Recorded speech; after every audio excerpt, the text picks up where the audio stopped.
Update, brought to you by Simcox Advocates, advising businesses and families since 1949. Visit simcox.com or call 690 300. Manx Radio's Update with Andy Wint.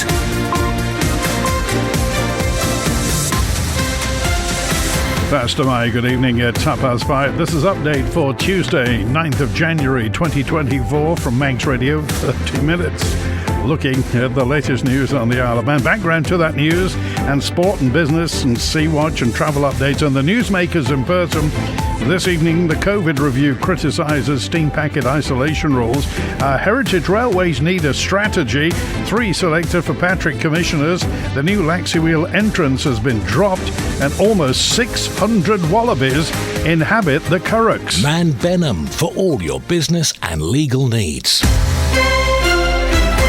First of all, at 29 minutes ahead of 6 o'clock, the Update News headlines. First to my Christian Jones. Fast to my. A review into government's handling of the COVID-19 pandemic has found insufficient attention was paid to steam packet arrangements while coronavirus restrictions were in place on the island. Cape Runner KC, who's in charge of the review, found it was unfair and wrong for government to have blamed the crew for an outbreak that led to the island's third lockdown. The firm behind a newly published report has recommended a strategy should be produced for the development of the island's heritage railways over the period to 2040. Transport consultant Sistra also found that for every £1 spent in subvention and capital investment on the network, there's a benefit to the Manx economy of £2.88. And 3 residents from Patrick have temporarily joined the commissioners after being selected by the Cabinet Office. It comes after a series of resignations from the local authority following a report which highlights alleged wrongdoing by one board member who's only known in the document as Commissioner X. In international news, UK Foreign Secretary Lord Cameron's told MPs he's worried Israel may have taken action in breach of international law over its bombing of Gaza. He's also accused Hamas of prolonging the law while confirming 2 British nationals are still being held hostage. The sub-postmaster who brought a claim against the post office over faulty IT software and manufacturer Fujitsu have been invited to give evidence to MPs next week. Ministers are actively considering laws which could speed up the process of quashing the 700 wrongful convictions. Those are the Update News headlines. Next at 6. Secure tomorrow today with Man Benham's guidance on powers of attorney and more. Manx Radio weather with Manx Glass and Glazing. Goramaya, thank you, Christian. From the Ronaldsway Met Office, there is a strong wind warning in operation for the North RAC. State of sea, slight or moderate. And the weather this evening, dry, partially cloudy, after dark, frost and ice over high ground. Overnight minimum is 3 Celsius. The matrix signs at Hilbury, Sulby, the Garrow and Ramsey towards the mountain, showing ice on the mountain road currently. And for Wednesday, Crane, dry, cloudy tomorrow with bright periods, a moderate to fresh northeasterly. Top temperature 6 Celsius down to 4 through the night. And for Jardine, Thursday's dry and bright with a moderate to fresh northeasterly, highest temperature 6 Celsius.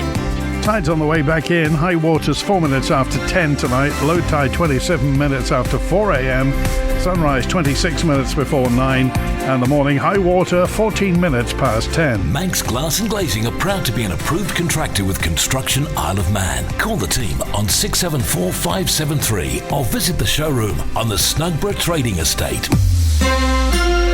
According to the chair of the COVID review, insufficient attention was paid to steam packet arrangements while coronavirus restrictions were in place on the Isle of Man. Cape Brunner KC says issues around isolation rules for crew members were reflective of insufficient attention at the borders in general. Here's Sean Cowper. In February 2021, an outbreak of COVID in the community was traced back to steam packet crew, eventually resulting in the island heading into lockdown for a 3rd time the following month. At the time, government blamed the steam packet workers for not isolating, while the ferry operator argued its Manx workers were exempt from isolation. Ms Brunner found it was unfair and wrong for government to have blamed the crew, stating there was no legal requirement for them to isolate. Her report describes an unfortunate miscommunication at the heart of the steam packet outbreak, with insufficient attention on the issue, poor drafting of exemption certificates, and a lack of compliance checks. The review examined communication between a crew member and the then Health Minister Minister prior to the outbreak, with Ms Brunner concluding David Ashford should have registered that steam packet crew were not isolating, but did not. She found former Director of Public Health Dr Henrietta Ewart was clear with her expectations that crew isolate, but that her advice didn't cascade throughout the steam packet, so those on board were unaware of government's expectations. The head of government's COVID response team told the Review, "Our focus was so much on everything else that I guess we missed something glaringly obvious."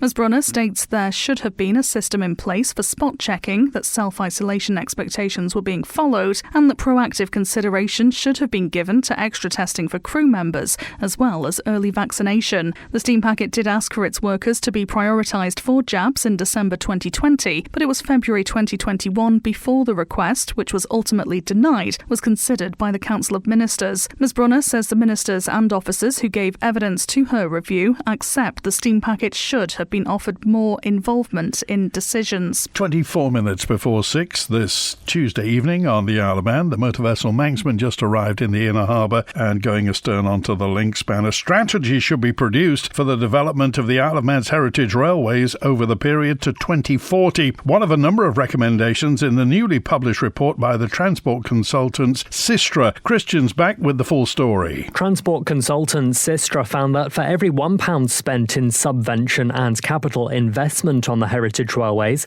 there is a benefit to the Manx economy of £2.88. That equates to a contribution of around £17 million to the Manx economy each year. That's despite capital spending falling from £5 million per annum to around £2.5 million in 2023. The consultant argues this should be increased for a small number of years to allow the track renewals programme to be completed, after which it should reduce to a lower but consistent level. Elsewhere, part of Sistra's brief was to consider alternative options for development. As a case study, it examined the conversion of the Laxey to Ramsey route to single-track operation with passing loops to provide space for a parallel cycle track. This option would allow for some ongoing track maintenance savings while retaining and enhancing the green travel benefits of the railway, although it would be at the cost of additional capital expenditure. Ultimately, it deemed this option not viable given the seasonal nature of tourism to the island. Sistra also found there is no case for the withdrawal of services between Castletown and Port Heron, as the cost savings would be relatively small. And what about the big question of the moment? Should the horse trams be reinstated to the sea terminal? Sistra found there is a strategic case for reinstatement of horse trams to the sea terminal if the terminal was utilised as part of the railway's visitor facilities as part of a long-term investment into the island's heritage railways. But the financial case for reinstatement would require a very large increase in passenger numbers to avoid a further increase in subvention based on current operating methods. You can find a breakdown of recommendations from the consultants and the report in full at manxradio.com. The Isle of Man in 30 minutes. Update on Manx Radio with Andy Wint. Fast to my, 3 residents from the parish of Patrick have been temporarily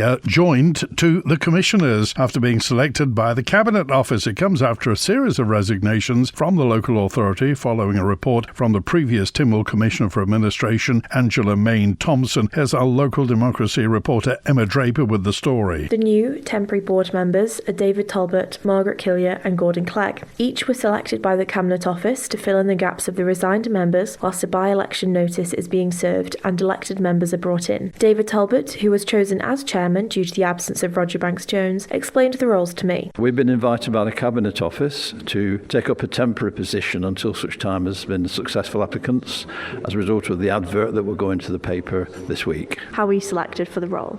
We were asked by the Cabinet Office. I've no idea what criteria they used, other than the fact that they said that we had some experience of the community and we'll be able to bring that to bear in the meetings. We're all residents in the area of Patrick. The only elected commissioner at the meeting was Henry Brydeson. A decision on what to do about Glen Rushen Road, the highway at the centre of Angela Main Thompson's report, was debated intensely. There were calls for the report to be challenged by a petition of dolence, after Margaret Killier said it was based on hearsay that Commissioner X had carried out work for his and his neighbouring farmers' benefit. It was revealed that there were no formal contracts in place, and work individuals offered to find contractors for wasn't run through the clerk. Miss Killier cited other times when this had happened and said a precedent had been set and called it a diabolical way of working as a local authority. The remedial work, which is due to be carried out on Glen Rushen Road, was quoted at £41,000, potentially having to be paid through the rates. A resolution was made to meet with the Department of Infrastructure to see what could be done about the road. Manx Wildlife Trust says the Isle of Man's wallaby population needs to be properly assessed, not only for the impact they're having on the ecosystem, but for the benefit of the animals themselves. A survey conducted by the charity last year found there now to be about 140 animals per square kilometre in Belaf Currachs, a total of 570. Chief Exec of Manx Wildlife Trust is Lee Morris. I used to work in the zoo world, and when I was at Edinburgh Zoo, I had an office and we had a wallaby walk round outside.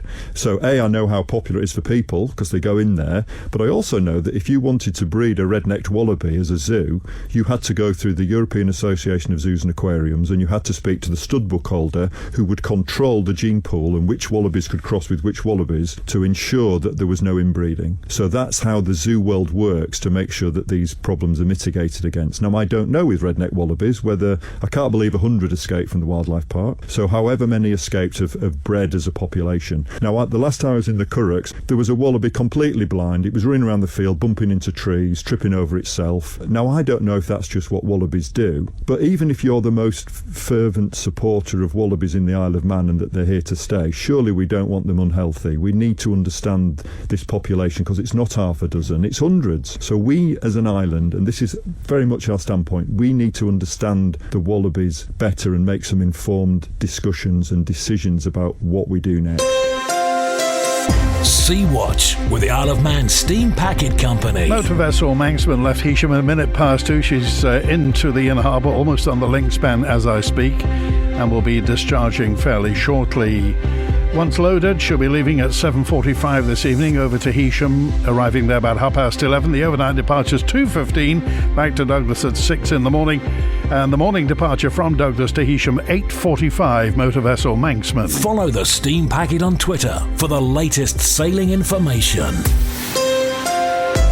Plans to build a new visitor entrance at the Laxey Wheel have been withdrawn. That story from Siobhan Fletcher. Manx National Heritage has pulled its idea to demolish and rebuild the kiosk facility at the Mine Road site. In a letter seen by Manx Radio, a technical officer from the Department of Environment, Food and Agriculture confirms the idea is not being proceeded with. The Heritage organisation had sought permission to build a single-storey welcome hub which contains staff accommodation and administration space. The existing kiosk, MNH said, provided a poor visitor welcome, with no opportunity for shelter, as well as limited retail opportunities. However, the new design was criticised by a number of people, including Manx historian Charles Gard, who described it as dreadful. In correspondence requesting the application be withdrawn, Head of Properties at Manx National Heritage, Steve Blackford, said, after further consideration, we believe that we can effect a number of changes to the proposed scheme, which will address the key issues of siting and perception of mass to reduce the impact on the approach and setting of the wheel. A new application will follow in due course. Manx Radio has invited Manx National Heritage to comment. Manx Radio Business Briefing. At 16 minutes before 6, shares in Oxford Nanopore Technologies plunged after the DNA-RNA sequencing high-tech firm warned of lower full-year margins due to a change in a purchase agreement to do with the Emirati Genome Programme. The EGP contract, which was originally signed in November 2021 over a 3-year period, has been extended to the end of 2026.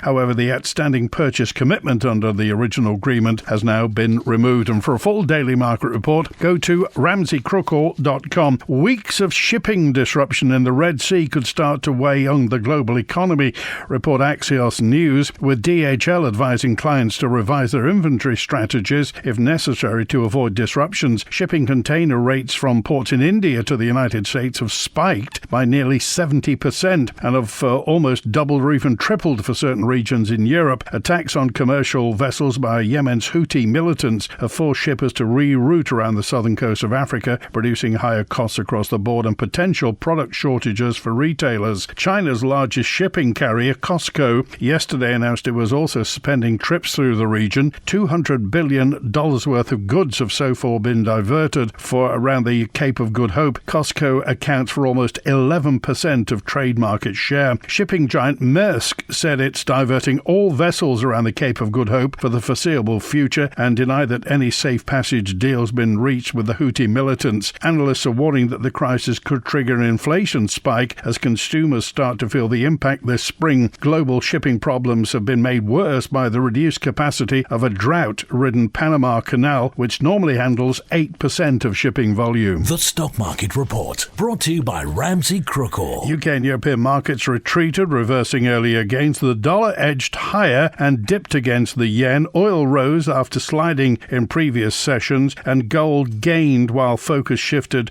to US inflation data due later this week. The numbers from Laxey Wheel at the close in London. The FTSE 100 down just over 0.1% at 7,683. The DAX in Frankfurt down almost 0.2% at the close at 16,668. A short time ago in New York City, the Dow Jones Industrial down 0.6% at 37,457. The Nasdaq Tech Stocks Index is down just over 0.1% at 14,828. The S&P 500 in Chicago itself down 0.3%, 4,749. In the exchange markets, the British pound sterling trading at $1 27.1 cents, €1 16.2 cents, and 23 South African rand 72.8 cents. In commodities, gold's up just over 0.1% at $2,030 per troy ounce, and a barrel of Brent crude up almost 2.5% at $77.95. You've got an investment plan? Yeah, Mike set it up. But don't you need loads of money to do that? Not this one.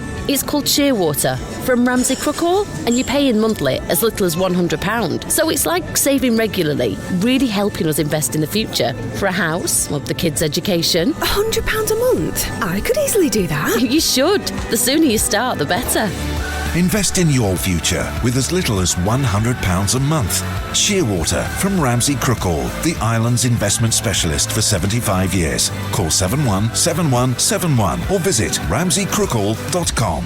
Licensed and regulated by the Isle of Man Financial Services Authority. A man from the United Kingdom has been remanded at the Isle of Man prison after being accused of trying to bring cannabis to the island. The story from Tessa Hawley. Richard Kane appeared at Douglas Courthouse today after being arrested at the Isle of Man airport yesterday. The 35-year-old has been charged with producing 5 kilograms of the Class B substance at Ronaldsway. The drug, which was believed to be contained in a suitcase which had been in the aircraft's hold, allegedly had a street value of £100,000. Yesterday, the Isle of Man Constabulary's dog unit revealed police dog Harley had had a busy morning, welcoming visitors to the island at the airport. In a post on social media, officers added, "Unfortunately, at the airport, someone decided to bring more than holiday clothes with them, and Harley didn't approve. Our police dogs are all over the island and love to say hello, but if you've got something you shouldn't have, they will find it." There was no application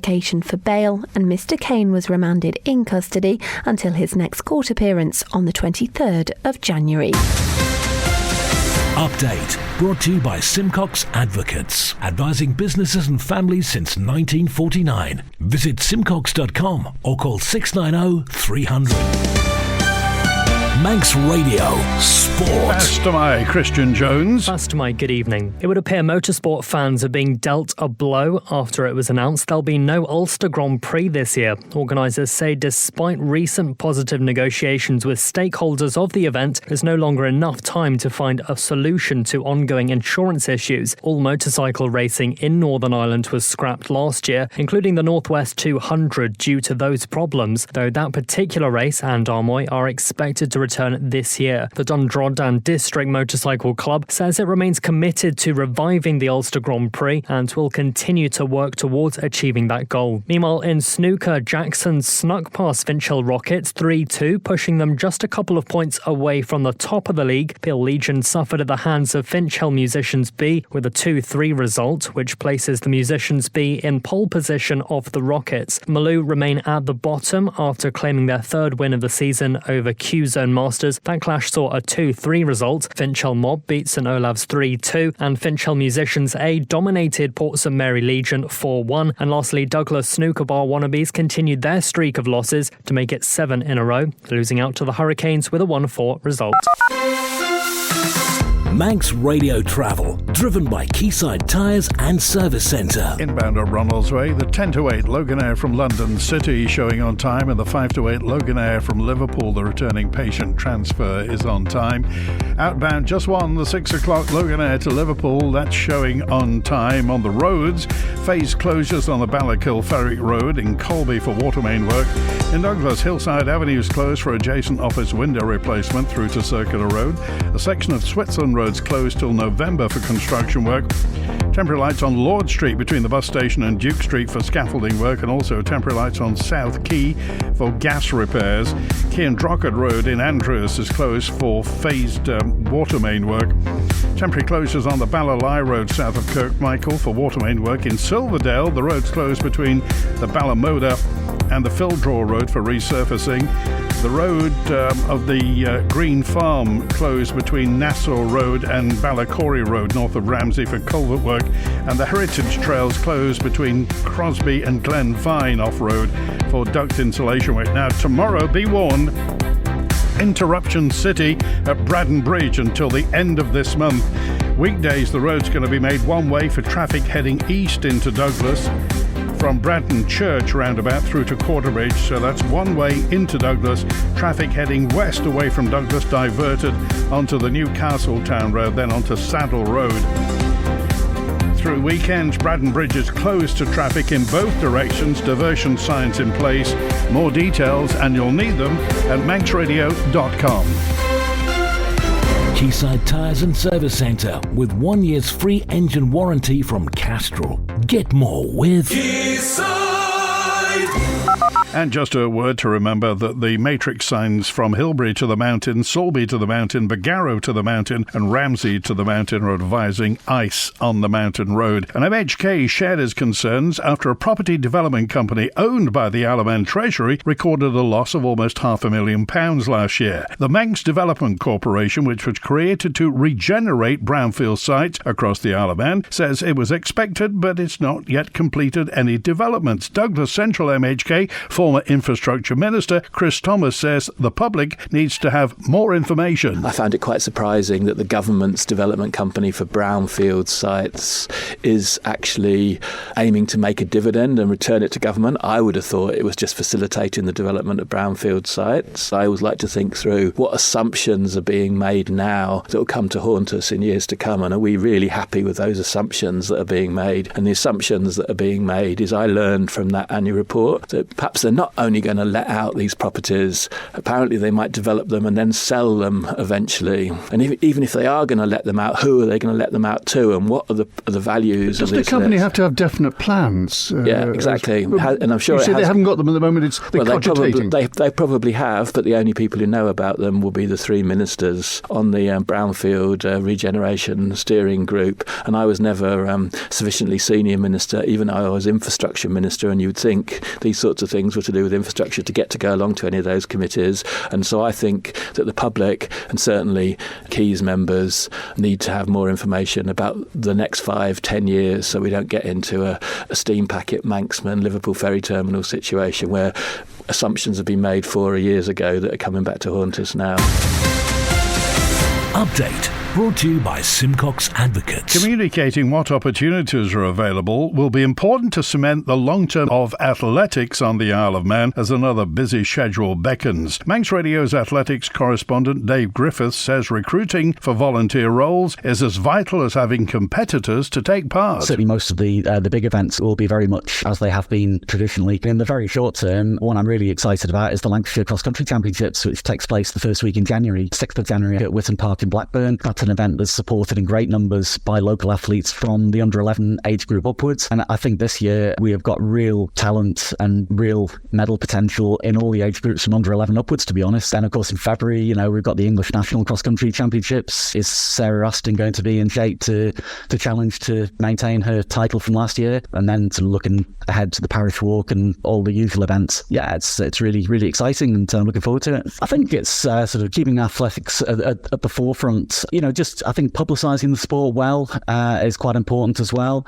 I think we've got a relatively new committee with Isle of Man Athletics. I say relatively new. They've been in post for about a year now. Prior to that, they were really, really struggling for officials, so probably lost a little bit of momentum. But I think now having a full committee and a strong committee, and also being supported now by Ollie in his post as development officer, I think it's quite important to communicate with people in the sport, what the plans are going forward, what their vision is for the sport going forward. And like I said, I think a lot of that will be to try and encourage more people into roles such as coaching, officiating. I mean, for example, in a track and field meeting, you need a whole plethora of officials across all different disciplines, from pole vault to long jump to track and everything else, timekeeping, recording or whatever. So it's a real diverse range of skill sets, and we've just about got those covered at the moment. But quite a lot of our officials have been around for many, many years. They're not going to be in post forever, and we need to take the pressure off them by getting more people into the sport. So I'm sure that will be the message going forward.